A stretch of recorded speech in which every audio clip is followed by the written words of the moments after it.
Howdy, folks. I'm Brian, and here's some Reddit. Am I a jerk for letting my ex-foster dad be potentially homeless instead of helping him? Background.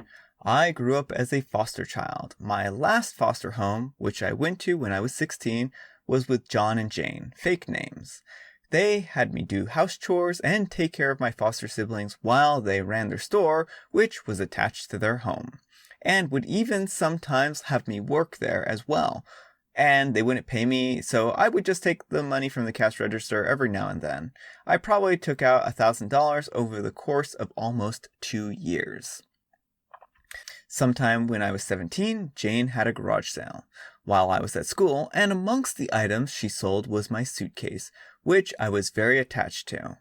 To make up for it, on my 18th birthday, John gave me a new suitcase, but also the news that they were kicking me out that day because they would no longer be paid to be keeping me around and no longer had to.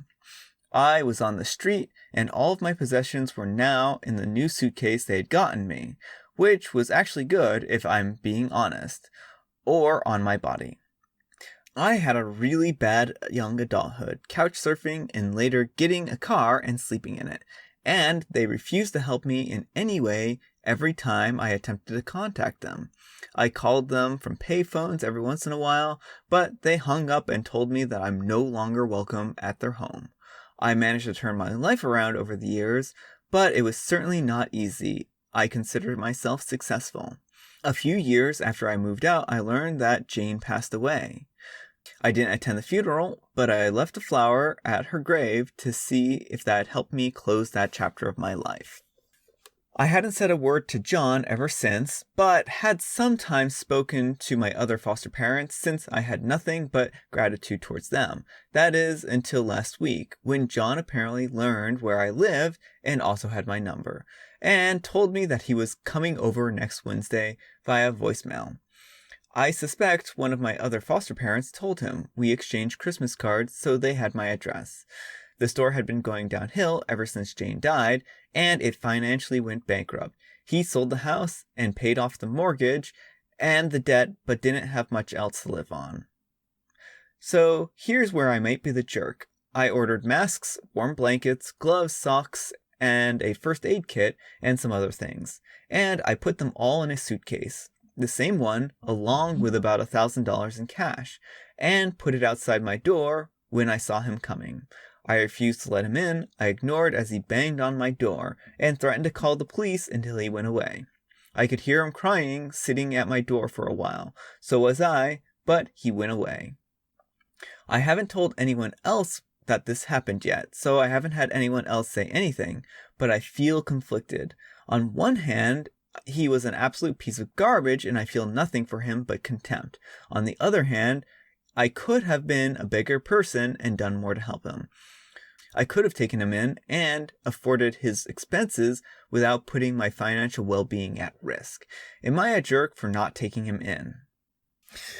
Alright, OP, I'm gonna have to say that you're not the jerk here. And this is a really hard situation, and it's a really bad situation that he put you in.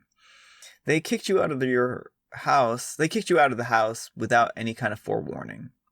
So your 18th birthday came and they were like, hey, guess what? Happy birthday. Now go away. And that's a pretty bad thing to do. And, they also had other foster kids or biological kids. It's really hard to say from the way you've written this letter. So the real question is, why didn't they try staying with them? Did they do the exact same thing when they turned 18, kick them out? So, I don't know. Plus, you worked for free at their store for over the course of 2 years.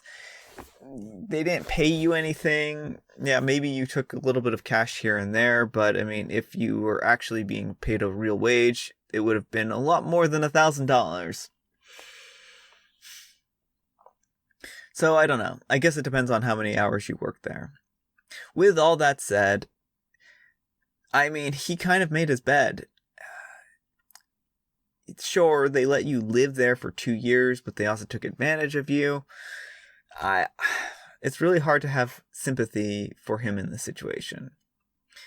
I'm sure he has other people and other families that he can go and crash on their couch, and you gave him $1,000. That's going to buy him a hotel room for at least a little while. And I mean, again, he's just going to have to find his way in this world, much like they forced you to find your way in this world. So I certainly do feel bad for you in this situation, and I would be really hard-pressed to fault you. So anyhow, take care and good luck. Not the jerk. You did more than most people would have. They only kept you for money and used you during that time. He only wanted to use you now. Don't help horrible people at your expense. I would not talk to him ever again.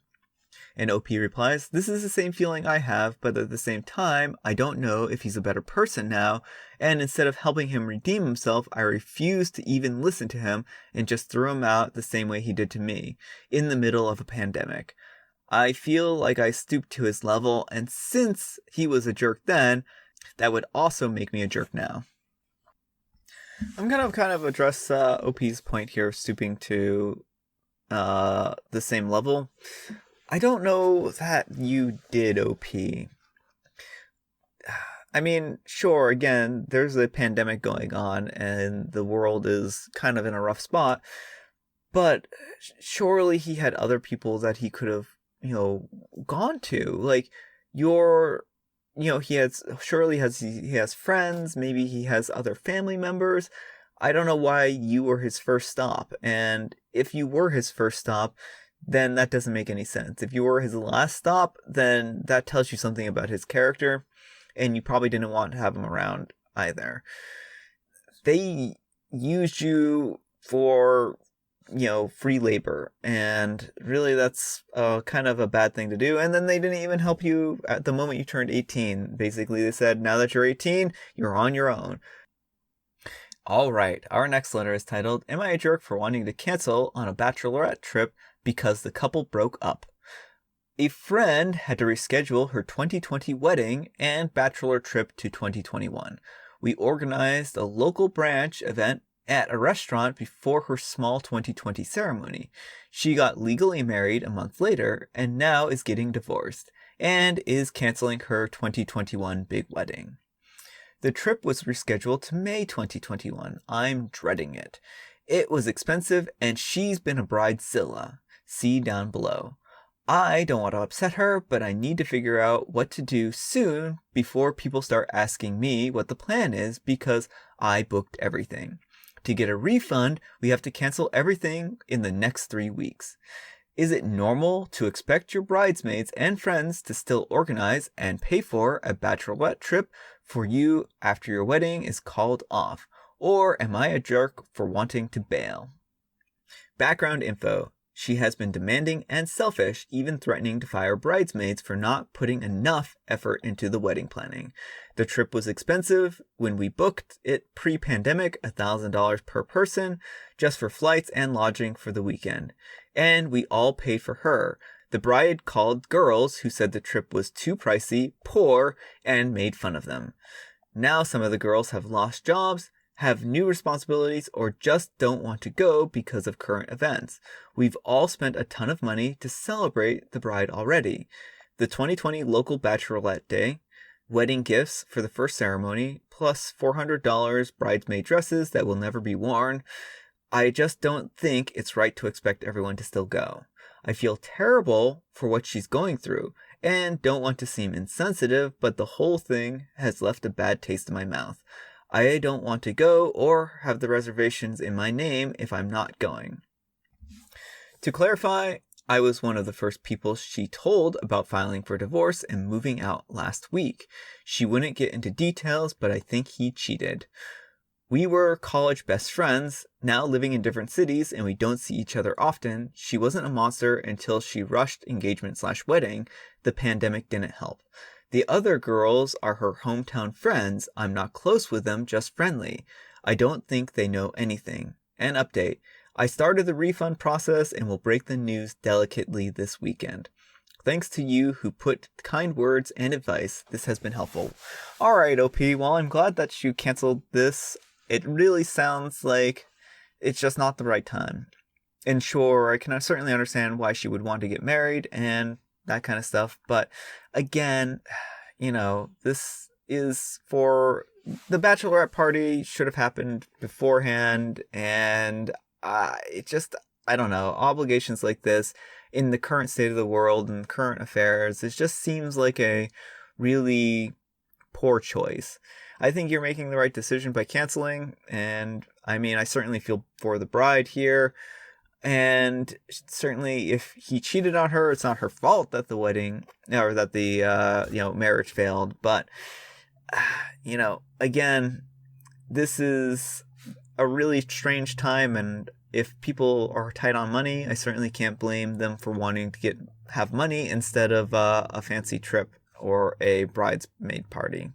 I'm pretty sure that proper etiquette is to return gifts if the marriage lasts less than a year.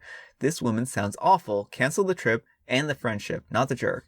I wouldn't quite go that far. Sometimes people have moments where they're not very good, and it takes them time to realize that they've been bad people, and I think that there's always a good redemption arc. Not the jerk, no longer a bachelorette. Seems like not a great person. Traveling for the fun right now. It's a no from me. Alright, our final letter is titled, Am I a Jerk for Lightly Cursing Out a Baby? Throwaway because reasons. I know the title sounds bad, but hear me out. I'm a 23-year-old male, and my fiance is a 26-year-old female, and we're at home. I was with our 5-month-old, and she was catching up on shows. She came back past the doorway, and the baby saw her and started to yell and cry for her. In a friendly tone, I said, F you, you stupid baby. However, I said it in the nicest way possible, and babies can't understand people, so it should have been fine. However, she overheard me and blew up my phone saying I shouldn't use that vocabulary while with the baby, and if the baby is stupid, maybe I shouldn't be taking care of it. I just brushed it off, but the next day she hasn't even acknowledged my existence, so I think I might have been a jerk. Alright, OP, I'm gonna have to say that you're probably the jerk here, and the thing is that babies are sponges, and you don't know how this is going to impact the child in the future, especially if you continue to exercise this kind of talk. The baby's going to catch up onto it eventually. So maybe it's just this one time, but if you keep doing it, eventually the baby's going to figure out. And also you're going to have your baby saying not so nice words, words that will get you demonetized on YouTube. Not that I'm monetized. And basically, it's just not a very good. It's pretty poor. I mean, insulting a baby just because they're a baby is really in poor form. So no, I don't think you should be doing it. And yes, I think you're a jerk. You're the jerk. Why would you even say that to your kid? Yeah. You're the jerk. Most babies start saying their first words at, a year? No, the baby can't understand you right now, but that's not a habit you can afford to get into. If they haven't already, they'll be picking up on stuff soon. Yeah. Alright folks, that's all the time we have for today. I hope you enjoyed today's video. If you did, consider giving me a like. If you didn't, consider giving me a dislike. Thanks so much for watching. I hope you have a great weekend. I hope you're enjoying your Saturday today. And I hope things are going well for you. Alright, take care, and I'll see you all later.